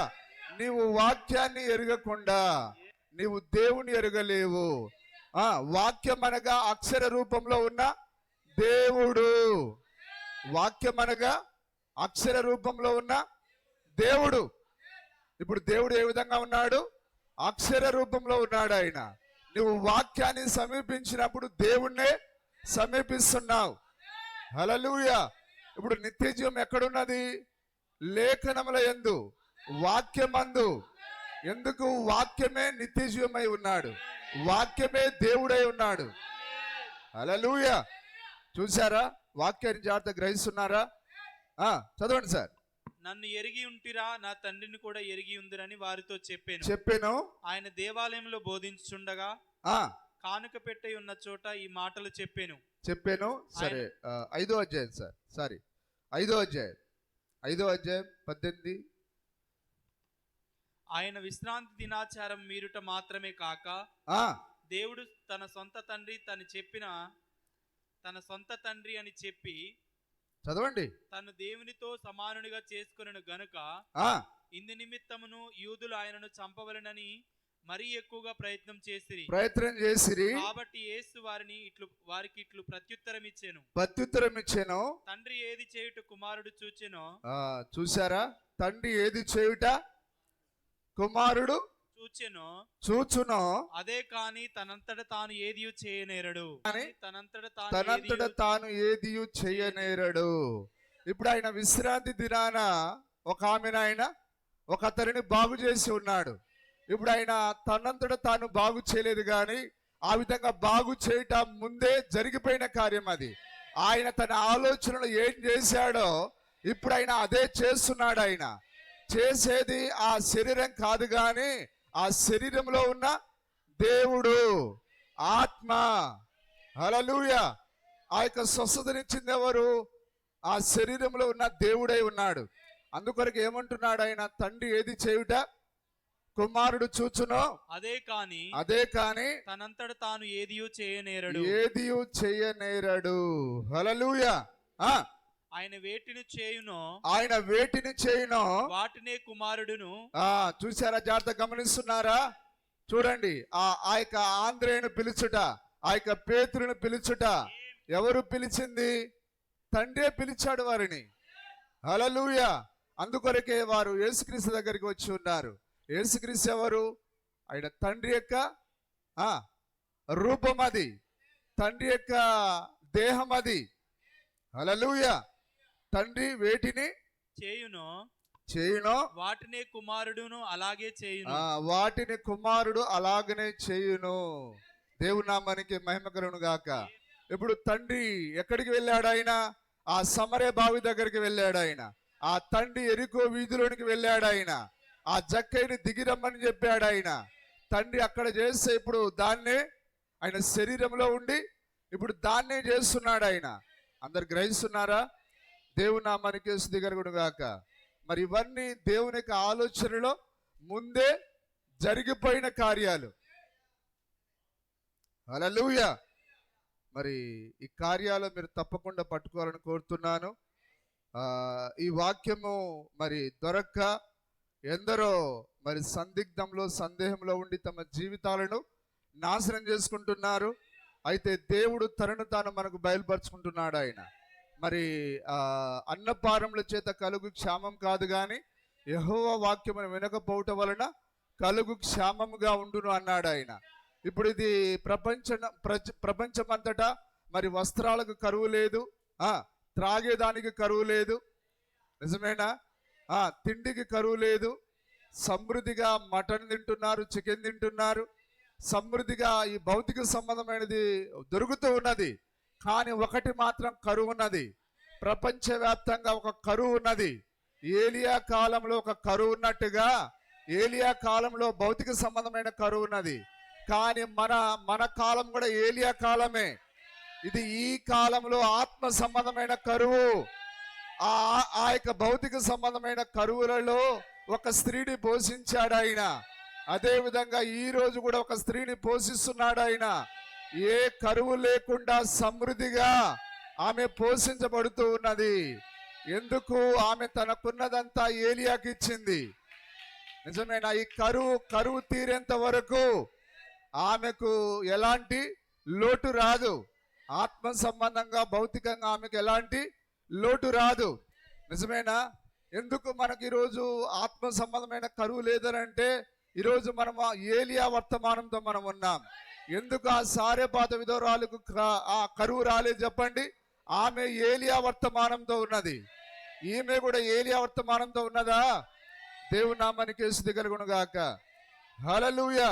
సరే చూడండి అక్కడ ఏది చేయుట కుమారుడు చూచునో అదే కాని తనంతట తాను ఏది చెప్పండి. ఆ బెతెస్దా కోనేరు దగ్గర దేవుడు కరుణామయుడు, ప్రేమామయుడు, ఆయన అందరిని బాగు చేసే అధికారం ఆయనకున్నది. కానీ ఎందుకు ఆయన అందరిని విడిచిపెట్టి ఆయన ఒకే ఒక వ్యక్తిని ఆయన లేపాడు. ఆయన ఒకే వ్యక్తిని పరుపెత్తుకుని వెళ్ళిపోమన్నాడు. ఆయన ఎందుకు? ఆయన ఆలోచన, ఆయన ఇష్టం అది. నేను ఎవరిని కరుణింతునో వానినే కరుణింతును, ఎవరి పట్ల జాలి చూపుదును వాని పట్ల జాలి చూపుదును. హల్లెలూయా. ప్రయాసపడే వారి వలన పొందగోరే వలన కాదు, కరుణించు నా వలనే అగును అన్నాడు ఆయన. ఎందుకు సార్? వీళ్ళందరూ చాలా మంది ఉన్నారు, వీరందరిని స్వస్థపరచమని చెప్పే హక్కు మనకెవ్వరికి లేదు. ఆయన ఇష్టం అది. తండ్రి ఏది చేయట కుమారుడు చూచునో దానినే గాని తనంతట తాను ఏది చేయడాయన. అందుకొరకు ఆయన అన్నను వదిలేశాడు, కయపను వదిలేశాడు. ఆ రోజు ఆ యొక్క బైబిలును బాగా తెలిసిన వారిని వదిలేశాడు ఆయన. కానీ 6 భర్తలతో వ్యభిచారంలో ఉన్న స్త్రీ దగ్గరికి ఆయన అమ్మ దాహాన్ని నాకు కొన్ని నీళ్ళి, ఏంటిది ఆ చిత్తము? ఆయన ఆలోచన ముందే ఆమెను రక్షించుట. హల్లెలూయా. ఈరోజు తప్పులు పట్టేవారు ఎక్కువైపోయారు. నిజమేనా? నిజంగా సమరయ స్త్రీ లాంటి వారు ఒకవేళ వర్తమాన సంఘానికి వస్తే రానియరు సార్. హల్లెలూయా. మరి రక్షణ అనేది దేవుని చేతిలో ఉన్నది. నిజమేనా? ఏ పాస్టర్ రక్షణ ఇవ్వడు, ఏ ప్రవక్త రక్షణ ఇవ్వడు, కానీ రక్షించేది దేవుడు. అంత చెడ్డ స్త్రీనే ప్రేమించిన దేవుడు, ఒక దొంగనే ప్రేమించిన దేవుడు. కానీ ఈ వర్తమానాన్ని ప్రేమించే ఆ యొక్క ప్రజలను ఈరోజు ఉన్న వర్తమానం అనే ముసుగులో ఉన్న కొందరు దౌర్భాగ్యులు, తప్పులు బట్టి వారు బయలుదేరారు. ఆ పాసర్ మంచోడు కాదు, ఈ పాసర్ మంచోడు కాదు, అసలు ఆయనకు సేవ పిలిపే లేదు, ఆ విశ్వాసి కరెక్ట్ కాదు, ఈ విశ్వాసి కరెక్ట్ కాదు. దేవుడు ఇప్పుడు ఏం కలిగి ఉన్నాడు? ఆయన కృప కరుణతో చూస్తున్నాడు. ఆయన ఒకవేళ నరకానికి పంపించేది దేవుని చిత్తం అయితే అలాగనే. కానీ నిజమేనా? మన ప్రవక్త అన్నాడా, ఆయన నన్ను నరకంలో వేసినా సరే నేను ఆయన ప్రేమిస్తాను, ఆయన మంచితనాన్ని ప్రకటిస్తాను. ఏదో ఆయన నాకు పరలోకం ఇస్తాడని, పాతాళాన్ని తప్పిస్తాడని నేను ఆయన ప్రేమించట్లేను. ఆయన నా పట్ల కృప చూపించాడు. ఆయన అందుకొరకే నేను ఆయన ప్రేమిస్తున్నాను. అవును, ఆయనకి ఇష్టమైతే నరకంలో ఏం నష్టం ఏముంటది? Praise the Lord. హల్లెలూయా. కానీ ఈయన నరకానికి పోతాడు. నువ్వెవడరా తీర్పు తీర్చడానికి? హల్లెలూయా. వీళ్ళొక్కరే పరిశుద్ధులట. ఈ పడిపోయినోడు, ఈ కుంటోడు, గుడ్డోడు కలిసి ఏదో చేయబోయినట్లుగా ఇప్పుడు అలాంటి వాళ్ళు వర్తమానంలో బయలుదేరారు. చూసారా దేవుడు ఏ విధంగా ముందుగా ఆయన ఎవరిని రక్షించాలని ఆయన నిర్ణయం చేశాడో వారి దగ్గరికి వెళ్తున్నాడు. ఆయన మంచి వారిని వదిలేశాడు. ఆయన ఇప్పుడు ఆయన ఎక్కడికి వెళ్ళాడు? ఆ సీమోను ఇంటికి వెళ్ళాడా? సీమోను గొప్ప విందుకు పిలిచాడా? అక్కడ ఆయనకు అవమానం జరుగుతుందని ఆయనకు తెలియదా? చెప్పండి సార్. ఆయన ఆదిలోనే అంతమును ఎరిగిన దేవుడు. ఆయన సీమోను ఇంటికి పిలిచినప్పుడు ఆయన అందరి ఎదుట ఆయన నన్ను అగౌరవపరుస్తాడు, నాకు కూర్చోవడానికి కుర్చీ కూడా ఇవ్వడు. అది దేవునికి తెలుసా తెలియదా? అయినా కానీ అక్కడికి ఆయన 3 రోజుల ముందే వెళ్ళాడు. ఆయన అందరినీ ఆయన పిలిచి కాళ్ళకు నీళ్ళిచ్చాడు. ఎవరు? సీమోను. నగరంలోని అతి ఘోరమైన పాపి అనే వర్తమానం చదవండి. ఇంకా ఎవరైనా చదవకపోతే ఆ వర్తమానం చదవాలని కోరుచున్నాను. నగరంలోని అతి ఘోరమైన పాపి అనే వర్తమానంలో ప్రవక్త చక్కగా ఆ కథను వివరిస్తున్నాడు. ఆయన మరి ఆయన పట్టించుకోవడని ఆయనకు బాగా తెలుసు, నీళ్ళు ఇవ్వడని తెలుసు, ఆయనకు అత్తరు పోయడని తెలుసు, ఆయన మెడ మీద ముద్దు పెట్టుకోవడని తెలుసు. అయినా కానీ ఆయన అక్కడికి ఎందుకు వెళ్ళాడు? ఆయన హల్లెలూయా. ఆ తండ్రి చిత్తము అక్కడ జరిగించవలసి ఉన్నది. ఒక పాపంలో వ్యభిచారంలో జీవిస్తున్న ఒక స్త్రీ, హల్లెలూయా, ఆమెను ఆకర్షించడం కొరకు అక్కడికి వెళ్ళాడు. ఆయన ఆమెను రక్షించడం కొరకు అక్కడికి వెళ్ళాడు. ఆయన అదే వీళ్ళైతే ఈమె మనకు పనికిరాదు, ఈమె వ్యభిచారిణి, ఒక మోసగత్తె, ఇట్లాంటి వాళ్ళని మనకెందుకురా అనేటోళ్ళు వీళ్ళు. కానీ ఈరోజు అంతా పరిశుద్ధులు, ధర్మశాస్త్ర ప్రకారంగా వీళ్ళు ఉండరు కానీ మిగతా వాళ్ళు ఉండాలని కోరుతున్నారు. పౌలు గారు అన్నాడా, నీవు జీవించకుండా ఇతరులను జీవించమని కోరుతున్నావు, అని ముందు మనం జీవించి చూపించాలి. ధర్మశాస్త్ర ప్రకారంగా ఏ వ్యక్తియు నీతిమంతుడుగా తీర్చబడడు. ప్రతి మానవుడు మరణమునకు, పాపమునకు లోబడి ఉన్నాడు. కానీ మనం ఏ విధంగా రక్షింపబడ్డాం? కృపచేత రక్షింపబడ్డాం. మనకి ఏ మంచి చేశామని రక్షిస్తాడు ఆయన? అసలు మనలో ఏ మంచి లేదు. ఏ మంచి ఉందని ఆయన జక్కయ్యని రక్షించాడు ఆయన. ఏ మంచి ఉందని సమరస్త్రీని రక్షించాడు ఆయన. ఏ మంచి ఉందని సీమోనింటిలో ఉన్న స్త్రీని రక్షించాడు ఆయన. హల్లెలూయా. మన ప్రారంభమే ఒక చెడిపోయిన ప్రారంభం. నిజమేనా? మనము అపరాధంలో, పాపంలో చచ్చిన వారా మనం. అలాంటి మనల్ని ఆయన బ్రతికించాడు ఆయన. దేవుని నామానికి స్తుతి కలుగును గాక. మరి ఇదంతా ఏంటిదని మీరు చూస్తున్నారా? అదంతా ఆయన ముందు ప్రణాళిక. అది మొత్తం దేవుని యొక్క చిత్తమై ఉన్నది. దేవుని నామానికి మహిమ కలుగును గాక. ఎవరైనా అనుకున్నారా ఆ సిలువలో దొంగ రక్షింపబడతాడని? కానీ దేవుడు చివరి క్షణం వరకు వేచి చూశాడు ఆయన. ఆ చివరి క్షణంలో గ్రహించాడు ఆయన. ఆ ఇద్దరు కుడి వైపున ఉన్నవాడు, ఎడవైపున ఉన్నవాడు, ఇద్దరు దూషించారట ఆయన్ని. నువ్వు మెస్సయ్యావైతే నిన్ను నువ్వు రక్షించుకొని మమ్మల్ని కూడా రక్షించు అని శోధించారు. కానీ సడన్ గా ఏదో జరిగింది. ఆ కుడి వైపున ఉన్నవాడు, అరే నోరు మూయిరా, మనకైతే ఈ శిక్ష తగుతుంది. కానీ అతడు ఏ నేరం చేయలేదు. ప్రభువా, నీ రాజ్యంతో వచ్చినప్పుడు నన్ను జ్ఞాపకం చేసుకో. హల్లెలూయా. ఆయన ఎవరో గుర్తించాడు ఆయన. వీళ్ళకి పరిశుద్ధత కావాలట. ఏం చొక్కం సార్ వీళ్ళు, ఏం బంగారం. పరిశుద్ధ మానవులు ఎవరు లేరు సార్. ఒకే ఒకడు ఉన్నాడు. ఎవరైనా పరిశుద్ధ దేవుడు ఉన్నాడు తప్ప పరిశుద్ధ మానవులు ఎవరు లేరు.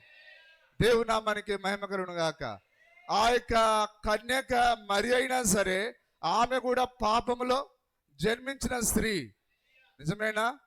ఆ పాపపు గర్భాన్ని ఆయన అద్దెకు తీసుకొని అందులో ఆయన తన సొంత రక్త కణాన్ని సృజించుకున్నాడు ఆయన. దేవుని నామానికి స్తుతి కలుగును గాక. అలాగనే ఈరోజు దేవుడు మనలో ఒక నూతన సృష్టిని చేస్తున్నాడు. పాపులమైన మనల్ని ఆయన తన రూపంలో మారుస్తున్నాడు. ఆయన తన పోలికలో మారుస్తున్నాడు ఆయన. ఇందులో మనదంటూ ఏది లేదు. ఇందులో మన యొక్క ప్రమేయం ఏది లేదు. కేవలం ఆయన కృప, కేవలం ఆయన యొక్క నూతన క్రియ. ఇదిగో నేను ఒక నూతన క్రియ జరిగించుచున్నాను. ఏంటిది నూతన క్రియ? ఒక పాపిని పరిశుద్ధులుగా మార్చుట. ఆ సమరయ స్త్రీలో నూతన క్రియ. హల్లెలూయా. ఆ పాపపు వాసన ఆమెకు ఇక ఆమె సహించలేనిదిగా చేశాడు ఆయన. ఇక ఆమె పాపాన్ని ప్రేమించలేనిదిగా చేశాడు ఆయన. ఆమె పరిశుద్ధురాలుగా మారిపోయి ఉన్నది. ఎవరు మార్చగలరు ఆ విధంగా? దేవుడే. Praise the Lord. హల్లెలూయా. సరే, నేను దేన్ని మాట్లాడుతున్నాను? ఆ యొక్క ప్రత్యక్షతను గురించి మాట్లాడుతున్నాను. నిజమేనా? దేవుడే ఆయన. మరి తండ్రి ఏం చేస్తాడో దానిని ఆయన చేస్తూ ఉన్నాడు ఆయన. ఓకే, చదవండి సార్. తండ్రి ఏది చేయుట కుమారుడు చూచునో అదే కాని తనంతట తాను ఏదియు చేయనేరడు. ఆయన వేటిని చేయునో వాటినే కుమారుడును అలాగే చేయును. చూసారా? ఇప్పుడు ఆయన దేని చూస్తున్నాడు? ఆయన తండ్రి యొక్క కదలికను చూస్తున్నాడు ఆయన. తండ్రి సమరయ బావి దగ్గరికి వెళ్తే ఇప్పుడు ఆయన కుమారుడు కూడా అక్కడికి వెళ్ళాలి. తండ్రి ఎరికో వీధిలోనికి వెళ్తే కుమారుడు అక్కడికి వెళ్ళాలి. కానీ సంఘశాఖలకి ఇది ఎట్లా ఉంది తెలుసా? చూసారా? తండ్రి ఏది చేయుట చూచునో. తండ్రి లేదు అంటారు ఏందరే? ఎందుకు అట్లా మాట్లాడతారు మీరు? తండ్రి ఉన్నాడు కాబట్టి తండ్రి ఏది చేయుట అని అన్నాడు ఆయన. ఆయన కుమారుడు ఆయన. హల్లెలూయా. కానీ అదే మాట పోయి యూదుల దగ్గర చెప్పావా, నీ మెడ మీద తలకాయ ఉండదు. సరే, అలాగే చేయును. తండ్రి కుమారుని ప్రేమించుచు తాను చేయు వాటి నెలను అగపరుచుచున్నాడని కనబరుచుచున్నాడు, అగపరుచుచున్నాడని మీతో నిశ్చయం హల్లెలూయా. తండ్రి ఏం చేశాడో వాటన్నిటిని ఆయన తన కుమారునికి ప్రత్యక్షపరుస్తున్నాడు. ఆయన ఈరోజు కూడా అంతేనా? మనము కుమారులము, కుమార్తెలమై ఉన్నాం. ఆయన కార్యాలైన అందరికి కనబరచడు గాని, అందరికి అగపరచడు గాని, ఎవరైతే కుమారులు ఉన్నారో, ఎవరైతే కుమార్తెలు ఉన్నారో, హల్లెలూయా, మరి తండ్రి యొక్క కార్యాలను చూడడానికి వారు ఎంతో ప్రయత్నం చేశారు. కానీ దేవుడు వారికి ఆయన బయలుపరచుకోలేదు. ఆయన కానీ ఆయన కుమారులు పామరులైన, వ్యభిచారంలో ఉన్న, మోసంలో ఉన్న వారిని ఆయన బయటికి లాగి తన కార్యాలను ఆయన చూపించాడు. ఆయన ఈరోజు కూడా అంతేనా? ఆ రోజు ఉన్న దేవుడు ఈ రోజు కూడా ఉన్నాడు. ఆయన ఆ రోజు తన కార్యాలు ఎట్లా చేశాడో ఈ రోజు అదే విధంగా చేస్తున్నాడు. ఆయన ఈరోజు మనకు మాత్రమే ఎందుకు తండ్రి యొక్క కార్యాలు బయలుపరచబడుతున్నాయి? మనము కుమారులము, కుమార్తెలము, నిజమేనా? అందుకే ఆయన కార్యాలు ఆయన మనకు మాత్రమే చూపిస్తున్నాడు. ఆయన 17వ వచనం చదవండి. 17వ వచనం. అయితే యేసు నా తండ్రి ఇది వరకు పని చేయుచున్నాడు, ఇది వరకు పని చేయుచున్నాడు, నేను చేయుచున్నానని వారికి ఉత్తరం ఇచ్చాను. ఏమన్నా అర్థమైందండి? ఆయన తండ్రి ఇది వరకే పని చేశాడట. ఆయన ఆలోచనలో పనిచేశాడు. ఆయన ఆ సమరయ స్త్రీని రక్షించడం ఎప్పుడు అయిపోయింది? అది ఆయన ఆలోచనలో అయిపోయింది. ఇప్పుడు ఆయన దానిని ఆ క్రియారూపంలో దాన్ని చేస్తున్నాడు. ఆయన ఆ తండ్రి జక్కయ్య యొక్క ఇంటికి వెళ్ళుట ఎప్పుడు జరిగిపోయింది? అది ఆయన ఆలోచనలో జరిగిపోయింది. అది తండ్రి ఏది చేయుట కుమారుడు చూచునో. నిజమేనా? అదేనా మనం చదువుతున్న వాక్యం? అయితే యేసు నా తండ్రి ఇది వరకు పని చేయుచున్నాడు, నేను చేయుచున్నానని వారికి ఉత్తరం ఇచ్చాను. దేవుని నామానికి స్తుతి కలుగును గాక. హల్లెలూయా. సరే, 1వ వచనం మళ్ళీ చదవండి. ప్రకటన గ్రంథం. యేసుక్రీస్తు తన దాసులకు కనబరచుటకు, యేసుక్రీస్తు తన దాసులకు కనబరచుటకు దేవుడు ఆయనకు అనుగ్రహించిన ప్రత్యక్షత. ఇప్పుడు ఆయన ఎక్కడికి వెళ్ళాలో, ఏ ప్రాంతానికి వెళ్ళాలో ఇప్పుడు ఆయనకు ఎవరు చూపించాలి? తండ్రి చూపించాలి. నిజమేనా? అలాగనే ఇప్పుడు ఆయన 7 సంఘ కాలాలలో జరగబోయే కార్యాలను ఇప్పుడు ఆయన ఆ సమయంలో ప్రత్యక్షతను పొందుతున్నాడు. ఎవరు? యేసుక్రీస్తు. ఆయన ప్రత్యక్షతను పొందుకున్నప్పుడే కదా అక్కడికి వెళ్ళింది, ఆ యెరికో వీధిలోనికి వెళ్ళింది, ఆ సమరయ పట్టణానికి వెళ్ళింది. దేవుని నామానికి మహిమ కలుగును గాక. అందరు వింటున్నారు జాగ్రత్తగా? 1వ వచనం మళ్ళీ చదవండి. యేసుక్రీస్తు తన దాసులకు కనబరచుటకు, దాసులకు కనబరచుటకు. దాసులంటే ఎవరు కాదు సార్, 7 సంఘ కాలంలో ఉన్న 7 దూతలు లేదా వర్తమానికులు. తన దాసులకు కనబరచుటకు దేవుడు ఆయనకు అనుగ్రహించిన ప్రత్యక్షత. ఇప్పుడు చూడండి, ఇక్కడ దేవుడు అంటే తండ్రి, దీని తర్వాత కుమారుడు.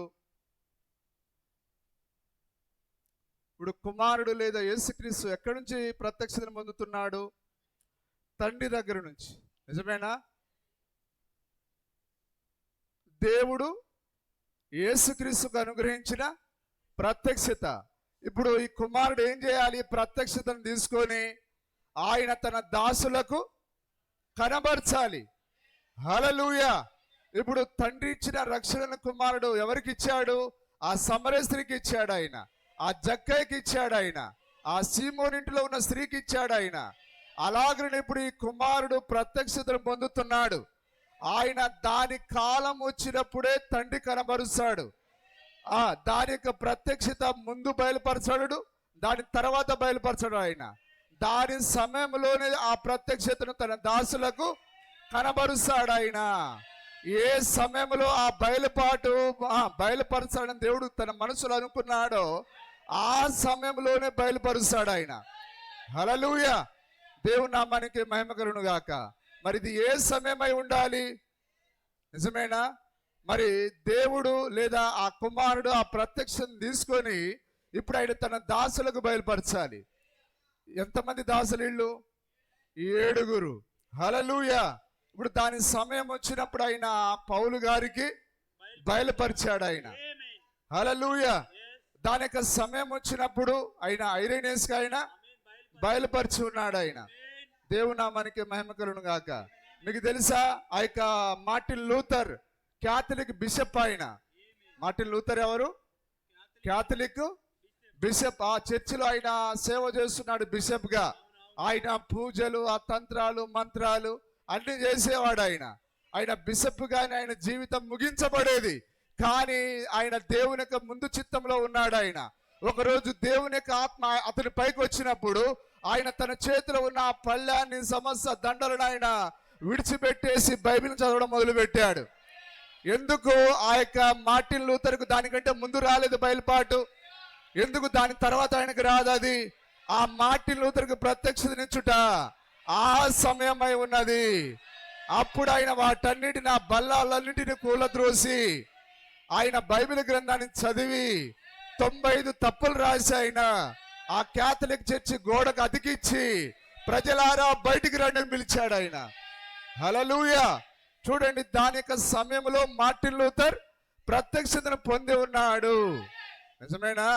నాకు దేవుడు దర్శించిన కాలంలో మిమ్మల్ని దర్శించలేదు. ఆయన నన్ను దర్శించిన కాలంలో నన్ను దర్శించాడు. మిమ్మల్ని దర్శించే ఏ సమయం అయితే ఉందో ఆ సమయంలో దర్శించాడు ఆయన. హల్లెలూయా. సమరయ స్త్రీని దర్శించిన కాలం వేరు, జక్కయ్యని దర్శించిన కాలం వేరు. కాబట్టి ప్రత్యక్షత దాని కాలంలో అదే మనకు బయలుపరుచుకుంటది. హల్లెలూయా. ఈ ఒక్క వాక్యంలోనే చూడండి అన్ని కార్యాలు దాగబడి ఉన్నాయి. దేవుడు ఆయనకు అనుగ్రహించిన ప్రత్యక్షత. హల్లెలూయా. ఆయన ఒక్కసారి నేను దేవుణ్ణి మొత్తం రాసుకోండిరా, నేను ఊరికేంది మీతో మాట్లాడేది అట్లా అనలేదు ఆయన. కానీ ఆయన సమయం కొరకు ఆయన వేచి చూస్తున్నాడు. ఆయన అందుకొరకే ఆ శిష్యులు అడిగారు, ప్రభువా మరి ఈ సమయంలో వచ్చినప్పుడు నువ్వు కత్తితో వస్తావు అనుకున్నావు, కానీ కత్తితో రాలేదు, ఈసారి వచ్చేటప్పుడైనా కత్తి పట్టుకొని వస్తావా? అప్పుడు దేవుడు అన్నాడు, కాలములను సమయములను తండ్రి తన స్వాధీనంలో ఉంచుకొని ఉన్నాడు. హల్లెలూయా. కాబట్టి ఇప్పుడు ఆయన కాలాలను, సమయాలను తన స్వాధీనంలో ఉంచుకొని ఉన్నాడు. ఏ కాలము, సమయం ఏంటిది? దాని కాలంలో ఆయన ప్రత్యక్షతనివ్వుట అది తండ్రి చేతిలో ఉన్నది. అది ఆ కాలంలోనే ప్రత్యక్షతనిస్తాడు ఆయన. దేవుని నామానికి మహిమ కలుగును గాక. ఎందుకు విలియం బ్రెనాము ఆ యొక్క 1933 కంటే ముందు రాలేదు ఆయన?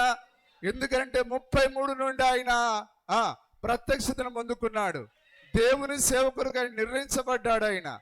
ఆ కాలంలోనే మరి ఆ యొక్క ప్రత్యక్షత దేవుని దగ్గర నుంచి వస్తది. ఇప్పుడు అక్కడ మాట్లాడే వాక్యం యోహాన్ అదే రాస్తున్నాడా?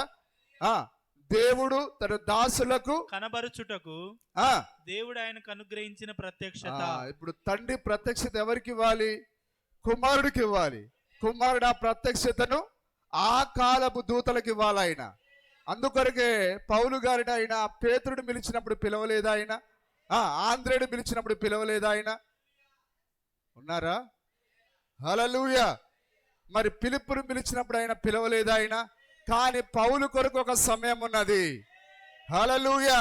ఆయన సంఘాన్ని హింసిస్తున్నా కానీ దేవుడు ఊరక ఉన్నాడు, అక్కడ మౌనంగా ఉన్నాడు ఆయన. ఎందుకు మౌనంగా ఉన్నాడంటే ఇంకా సమయం రాలేదు. పౌలు సౌలు యొక్క కాలం రాలేదు. కానీ ఆయన సమయం ఎప్పుడు తెలుసా? ఆ దమస్కు మార్గంలో వచ్చినప్పుడు. దేవుని నామానికి మహిమ కలుగును గాక. అంతకుముందు ఆయన దేవుడు ఎవరో చూడలేకపోయాడు. కానీ ఎప్పుడైతే దమస్కు మార్గంలో ప్రవేశించాడో దేవుని యొక్క ఆత్మ అతని పైకి బలంగా దిగి వచ్చింది. అప్పుడు ఆయన బైబిల్ గ్రంథాన్ని తీసి ఆయన 3 సంవత్సరాలు దాన్ని చదివాడు. ఆయన బైబిలే కొత్తగా మారిపోయింది. అప్పుడు ఆయన తిరిగి వచ్చి మాట్లాడుతున్నాడు, ఈ యేసే ఆ క్రీస్తు అని. కాబట్టి ప్రత్యక్షత ఎప్పుడు వస్తుంది? దాని కాలంలో అది వస్తుంది. కాలములను, సమయములను తండ్రి. హల్లెలూయా. ఏమో సార్, ఏం సార్ ఇదంతా అంతా అయోమయంగా ఉంది. ఆ సంఘ శాఖల ప్రజలు క్రిస్మస్ చేసుకొని చక్కగా కోడి మాంసం తింటుంటే మాకు ఆ విధంగా వదిలిపెట్టకుండా ఏదేదో చెప్తున్నారు మీరు. నేను ఏదేదో చెప్పట్లేను. అక్షరాల దేవుని వాక్యం ఇది, దేవుని ప్రత్యక్షత ఇది. బైబిల్ గ్రంథం అని అంటే ఆదివారం వెళ్ళాము, తీసాం, కీర్తన చదివాం, అది కాదండి. హల్లెలూయా. దేవుని యొక్క మనసును నీవు రుచి చూడాలి, దేవుని యొక్క మాధుర్యతను నువ్వు పొందాలి. అదే అదే నువ్వు వధువుగా నిరూపించేది. వధువు వరుడు ఒక్కటే కాబట్టి ఆయనకున్నదంతా నీకు ఇవ్వగోరుతున్నాడు ఆయన. అందుకే యోహాను వధువు భాగంలో ఉన్నాడు ఆయన. ఎప్పుడు ఆయన ఎక్కడ అనుకునేవాడు? యేసుక్రీస్తు యొక్క ఎడమ వైపున రొమ్ము పైన అనుకునేవాడు ఆయన. ఆయన యొక్క గుండె శబ్దము వినేవాడు ఆయన. ప్రభువా, నీ మనసులో ఏముందో నాకు తెలియాలి. ఎవరికి రొమ్ము పైన అనుకునేది ఎవరు? భార్య మాత్రమే. నిజమేనా? ఇక్కడ ఆయన వధువు ఉన్నదా? ఆయన గుండె చప్పుడు వినే వధువు ఉన్నదా? ఏంటిది ఆయన గుండె చప్పుడు? ఆ ప్రతి వాక్యము ఆయన గుండె చప్పుడై ఉన్నది. ప్రతి వాక్యము దేవుని యొక్క మనసు అయి ఉన్నది. అది ఆయన నీకు ఇవ్వగోరుతున్నాడు ఆయన. దేవుని నామానికి మహిమ కలుగును గాక. చదవండి. ఈ సంగతులు త్వరలో సంభవింపనై ఉన్నవి. ఆయన తన దూత ద్వారా వర్తమానం పంపి తన దాసుడైన యోహానుకు వాటిని సూచించెను. చూడండి ఇక్కడ జాగ్రత్తగా. యేసుక్రీస్తు తన దాసులకు కనబరచుటకు దేవుడు ఆయనకు అనుగ్రహించిన ప్రత్యక్షత. ఈ సంగతులు త్వరలో సంభవింపనై ఉన్నవి అంటే మరి ఆ ప్రకటన గ్రంథంలో రాయబడిన కార్యాలు అంతకుముందు వాటికి సమయం రాలేదు, కానీ ఇప్పుడు బయలుపరచబడే సమయం వచ్చింది. నిజమేనా? సరే, ఓ మాట నేను చదువుతాను చూడండి. యేసుక్రీస్తు యొక్క ప్రత్యక్షత మరి ఇందులో ప్రవక్త మాట్లాడుతున్నాడు. కాలము సమీపించి ఉన్నది. ఇంతకు ముందు సమయము సమీపించి ఉండలేదు. ఎప్పుడు సమీపించింది? 7వ దూత పలుకు దినములలో. కాలము సమీపించి ఉన్నది, ముందు సమయం సమీపించి ఉండలేదు. దేవుని యొక్క జ్ఞానము మరియు పథకము బట్టి ఈ శక్తి గల ప్రత్యక్షత. ఏ విధంగా? దేవుని యొక్క జ్ఞానము మరియు పథకము. ఆయనకు ఒక పథకం ఉన్నది, ఒక రచన ఉన్నది. ఆ ప్రణాళిక ప్రకారమే ఆయన తన కార్యాలను ఆయన జరిగిస్తున్నాడు. ఆయన జ్ఞానము మరియు పథకం బట్టి ఈ శక్తి గల ప్రత్యక్షత ఇంతకు ముందు రాలేదు. ఈ విధంగా మనం వెంటనే ఒక సూత్రమును నేర్చుకుందాము. ప్రతి కాలమునకు దేవుని యొక్క ప్రత్యక్షత ఆ కాలంలో మాత్రమే వచ్చును. హల్లెలూయా. అందుకే దేవుడు చిట్ట చివరిగా మరి పౌలుతో సౌలుతో ఒక పని ఉన్నది కాబట్టి ఆ సమయం వచ్చేంత వరకు దేవుడు వేచి చూచాడు. ముందే ఎందుకు పట్టుకోలేదు ఆయన? సంఘాన్ని హింసించక ముందు ఎందుకు పట్టుకోలేదు ఆయన? కాబట్టి ఆ కాలము రాలేదు. దేవునికి ఒక ప్రణాళిక ఉన్నది, దాన్ని ఆయన జరిగిస్తూ ఉన్నాడు ఆయన. వెంటనే ఒక సూత్రమును నేర్చుకుందాము. ప్రతి కాలమునకు దేవుని యొక్క ప్రత్యక్షత ఆ కాలంలో మాత్రమే వచ్చును. కాబట్టి దేవుని కూడా, యేసుక్రీస్తు కూడా ఎప్పుడు పొందుకున్నాడు ఆయన? దాని కాలంలో మాత్రమే. తండ్రియే కాలములను సమయములను తన స్వాధీనంలో ఉంచుకొని ఉన్నాడు, అంటే తన మనసులో ఉంచుకొని ఉన్నాడు ఆయన. దాని కాలం వచ్చినప్పుడు ఆయన దాన్ని బయలుపరుస్తాడు ఆయన. హల్లెలూయా. కాబట్టి యేసుక్రీస్తు దాని సమయం వచ్చినప్పుడు తన దూతలకు బయలుపరుస్తున్నాడు ఆయన. దాని సమయం వచ్చినప్పుడు పౌలు గారికి బయలుపరిచాడు. దాని సమయం వచ్చినప్పుడు ఐరెనీస్కి బయలుపరిచాడు.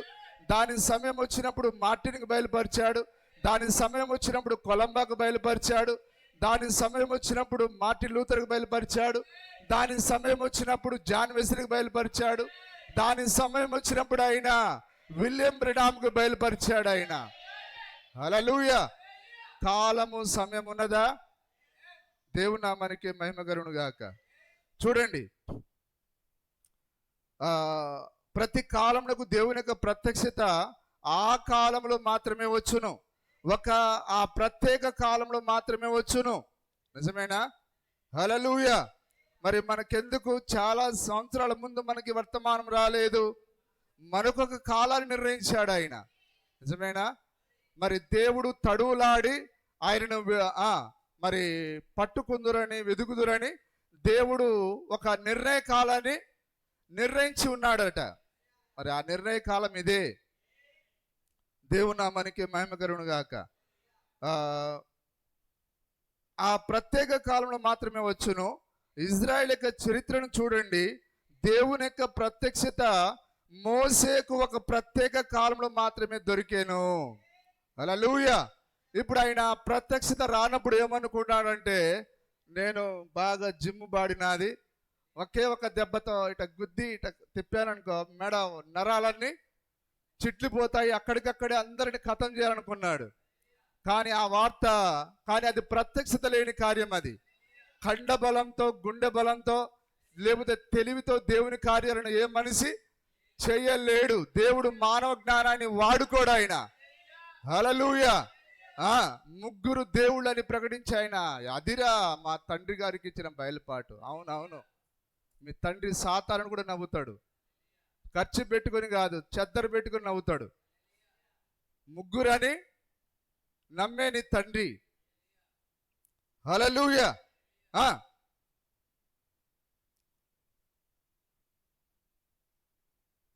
మోసే గురించి నేను మాట్లాడేది.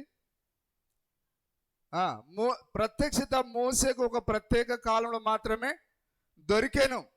అది ఒక చారిత్రక కాలం. మరి దేవుడు మోసేకు ఎప్పుడు ఇవ్వాలనుకున్నాడు ఆయన ఆ ప్రత్యక్షత? ఆ మోసేలో ఉన్న కోపమంతా బయటికి పోయిన తర్వాత, ఆయన ఏమి లేనివాడిగా ఉట్టివాడను ప్రభు. ఆయన అంతకుముందు అనుకున్నాడు, ఆయన నేను సకల విద్యను నేర్చుకున్నవాడను, వారు నా వైపు చూడాలని కోరుకున్నాడు ఆయన.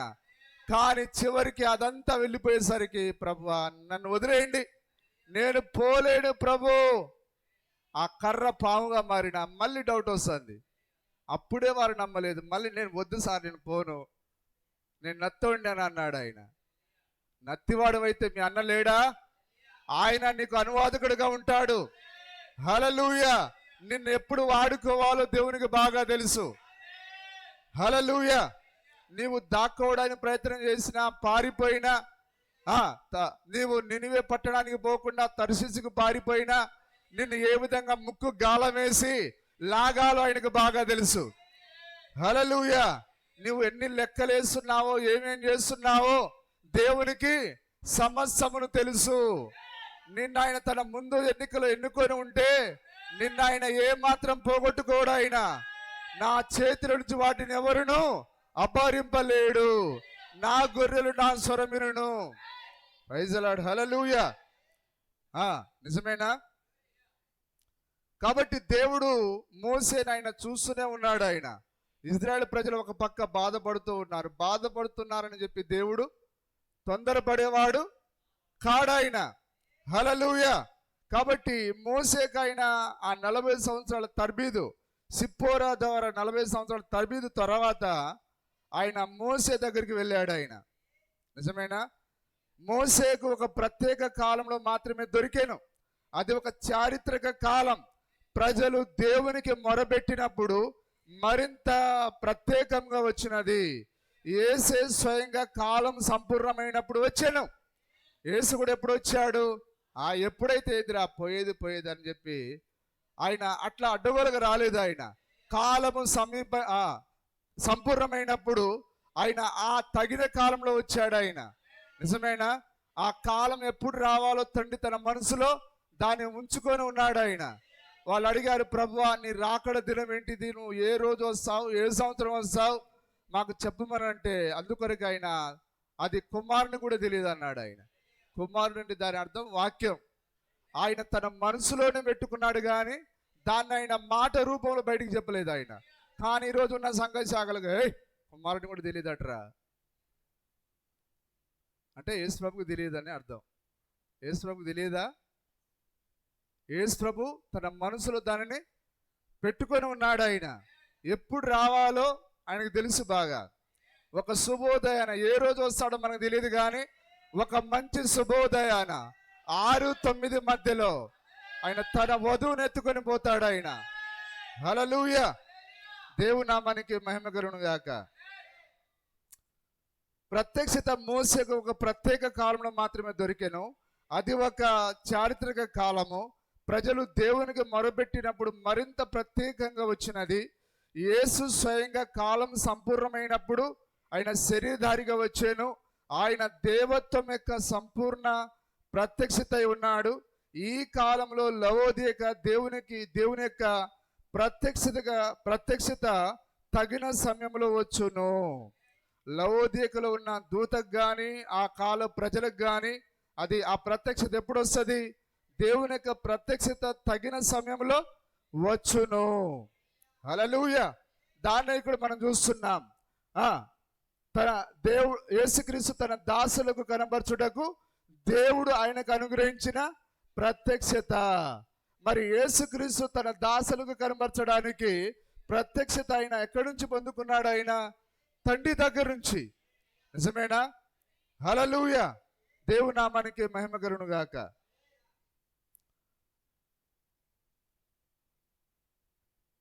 దేవుని యొక్క ప్రత్యక్షత తగిన సమయంలో వచ్చును.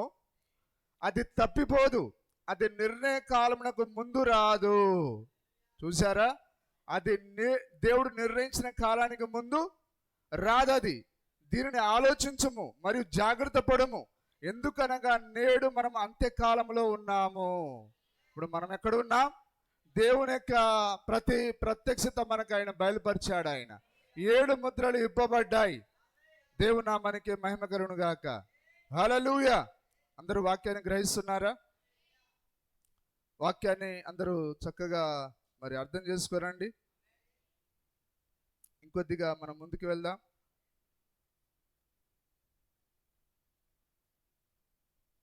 సరే,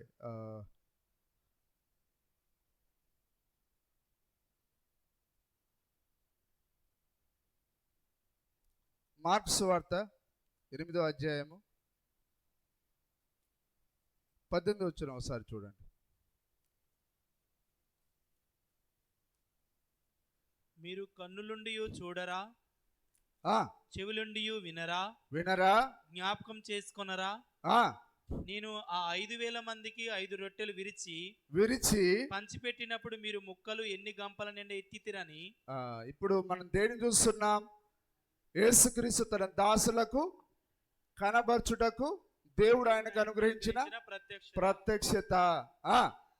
5 రొట్టెలు విరిచి పంచిపెట్టినప్పుడు మీరు ముక్కలు ఎన్ని గంపల నిండా ఎత్తితిరని వారిని అడిగాను. ఎన్ని రొట్టెలు?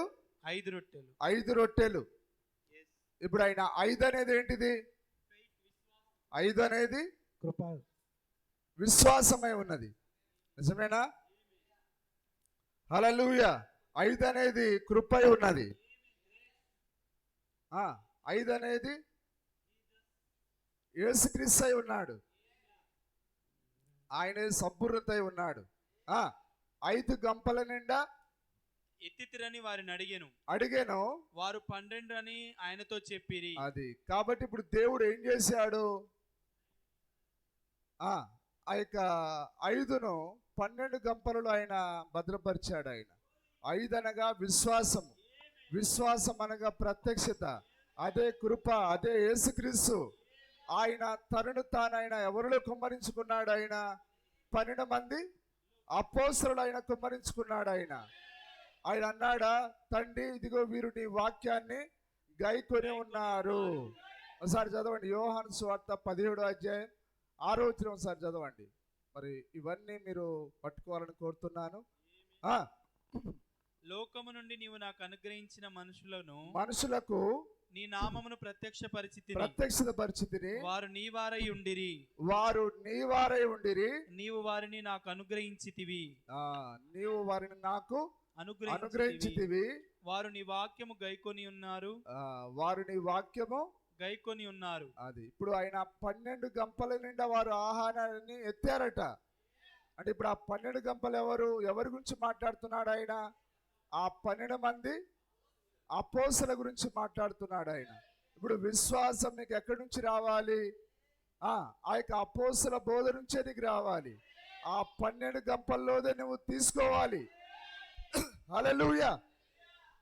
దేవుని నామానికి మహిమ కలుగును గాక.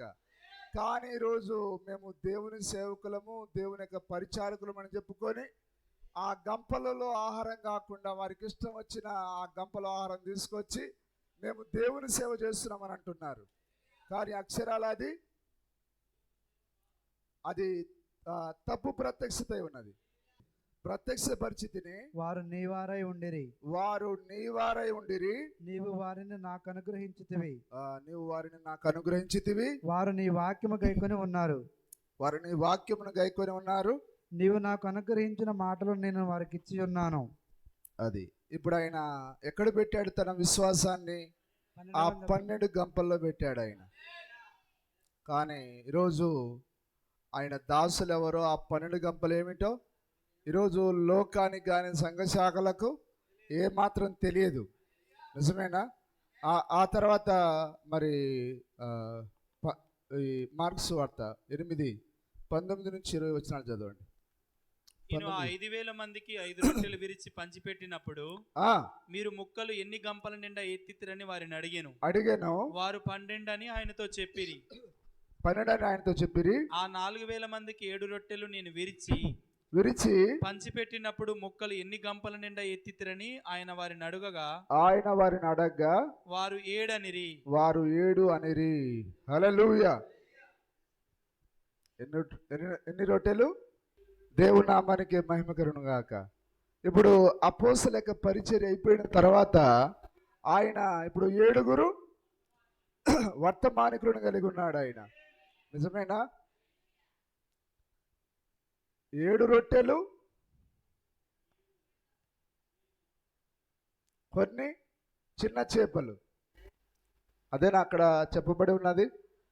ఇప్పుడు ఆయన తన జీవాహారాన్ని ఆయన ఆ 12 అపోస్తలులు దాచిపెట్టాడు. తన జీవాహారాన్ని ఆయన 7 దూతలలో దాచిపెట్టాడు ఆయన, లేదా వర్తమానికులలో దాచిపెట్టాడు ఆయన. ఎవరైనా సరే తింటే ఈ 12 గంపల్లో నుండి తీసుకోవాలి, లేదా ఈ 7 గంపల్లోదే తీసుకోవాలి. హల్లెలూయా. దేవుని నామానికి మహిమ కలుగును గాక.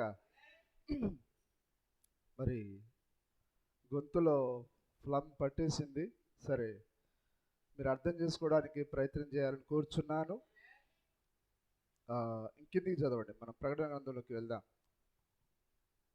దూత ద్వారా వర్తమానం పంపి ఉన్నారా సార్ ఇక్కడ? ఇప్పుడు ఆయన తండ్రి యొద్ద నుంచి పొందిన ప్రత్యక్షతను ఇప్పుడు ఆయన యోహానుకు చూపించగోరుతున్నాడు. ఆయన ఎవరికి? యోహానుకు చూపించగోరుతున్నాడు ఆయన. ఇప్పుడు ఆ యోహాను దానిని రాయాలంటే ఇప్పుడు ఆయన నేరుగా యోహానుకు చూపించట్లేడు, కానీ ఆయన తన దూతను పంపించాడు ఆయన. హల్లెలూయా. ఎంతమంది దూతలు ఉన్నారు దేవునికి? 7 దూతలు ఉన్నారు. ఇప్పుడు 1వ అధ్యాయం 1వ వచనంలో దూత అని చెప్పబడింది. ఏమని చెప్పబడింది? ఆయన తన దూత ద్వారా. దూత అంటే ఒక్కడే. కానీ ఇప్పుడు ఈ ఒక్కడు మొదటి దూతన, రెండవ దూతన, మూడవ దూతన, 4, 5, 6, 7 అనేది ఇప్పుడు ప్రాముఖ్యమైన కార్యమై ఉన్నది. ఆమేన్. ఈరోజు చాలా మంది ఆ వాక్యాన్ని చదువుతున్నారు, కానీ నిజమేనా వారు దానిని గ్రహించలేకపోతున్నారు. ఆయన తన దూత ద్వారా వర్తమానం పంపి, ఇప్పుడు ఆయన మొదటి దూతను పంపాడా, లేకపోతే మిఖాయిల్ని పంపాడా, గాబ్రియల్ని పంపాడా? అసలు ఎవరి దూత అనేది ఈరోజు ప్రజలకు అర్థం కాకుండా పోయింది. కానీ ఈరోజు వధువు దాన్ని తేటగా చూస్తూ ఉన్నది. Praise the Lord. హల్లెలూయా. చూడండి, 1, 2, 3, 4, 5, 6, 7వ దూతన అనేది మనకు తెలియాలంటే మనం ఎక్కడికి వెళ్ళాలి? ఆ 17వ అధ్యాయం దగ్గరికి వెళ్ళాలి. 17వ అధ్యాయం ఒకసారి చదవండి. ఆ 7 పాత్రలను పట్టుకొని ఉన్న 7 దేవదూతలలో ఒకడు వచ్చి నాతో మాట్లాడుచు ఇలాగు చెప్పెను, నీవిక్కడికి రమ్ము, విస్తార జలముల మీద కూర్చున్న మహావేశికు చేయబడు తీర్పు నీకు కనబరచెదను. భూరాజులు ఆమెతో వ్యభిచరించిరి. ఇప్పుడు అర్థమవుతుందా? 7 దేవదూతలలో ఒకడు వచ్చి, హల్లెలూయా. ఇక్కడ కూడా ఏమని రాయబడి ఉన్నది? ఒకడు వచ్చి. కానీ దేవుడు అక్కడ స్పష్టంగా చెప్పట్లేడు. ఆయన ఒక్కడనే ఉంది, కానీ ఆయన 1వ దూతన, 2వ దూతన, 3వ దూతన ఇంకా సందేహంగానే ఉన్నది. ఒక్కడు వచ్చి అని చెప్పబడింది. దేవుని నామానికి స్తుతి కలుగును గాక. కానీ నీకు అర్థం కావాలంటే ఇంకా కొద్దిగా నువ్వు ముందుకు వెళ్ళాలి. ప్రకటన 10వ అధ్యాయానికి వెళ్ళాలి నీవు. బలిష్ఠుడైన వేరొక దూత పరలోకము నుండి దిగి వచ్చుట చూచితిని. ఆయన మేఘము ధరించి 6వ వచనం చదవండి. 6వ వచనం 7వ వచనం. పరలోకమును అందులో ఉన్న వాటిని అందులో భూమిని అందులో ఉన్న వాటిని పరలోకమును అందులో ఉన్న వాటిని భూమిని అందులో ఉన్న వాటిని సముద్రమును అందులో ఉన్న వాటిని సృష్టించి యుగయుగములు జీవించుచున్న వానితోడు ఒట్టు పెట్టుకొని ఇక ఆలస్యం ఉండదు గాని 7వ దూత పలుకు దినములలో. హల్లెలూయా. ఇప్పుడు అర్థమవుతుందా? ఆయన తన దూత ద్వారా వర్తమానం పంపంటే మరి నీవు 1వ వచనం చదివినప్పుడు నీకేం అర్థం కాదు, 17వ అధ్యాయం చదివినప్పుడు నీకేం అర్థం కాదు. కానీ ఎప్పుడైతే నువ్వు 10వ అధ్యాయానికి వస్తావో ఇప్పుడు ఆ దూత ఎవరు అనేది నీకు అర్థమవుతుంది. 7వ దూత పలుకు దినములలో. హల్లెలూయా. ఏ దూత పలుకు దినములలో? 7వ దూత. ఇప్పుడు యోహాను ప్రకటన గ్రంథాన్ని ఎట్లా రాశాడు? ఆయన 7వ దూత చూపించుట ద్వారా 7వ దూత పరిచర్య కాలంలో ఆ బయలుపరచబడిన కార్యాలను ఆయన రాస్తూ ఉన్నాడు. ఆయన నిజమేనా? దేవుడు నామానికి స్తుతి కలుగును గాక. దేవుడే ఏమంటున్నాడు? 7వ దూత పలుకు దినములలో దేవుని వాక్యము సమాప్తమగును, దేవుని మర్మములు సమాప్తమగును. హల్లెలూయా.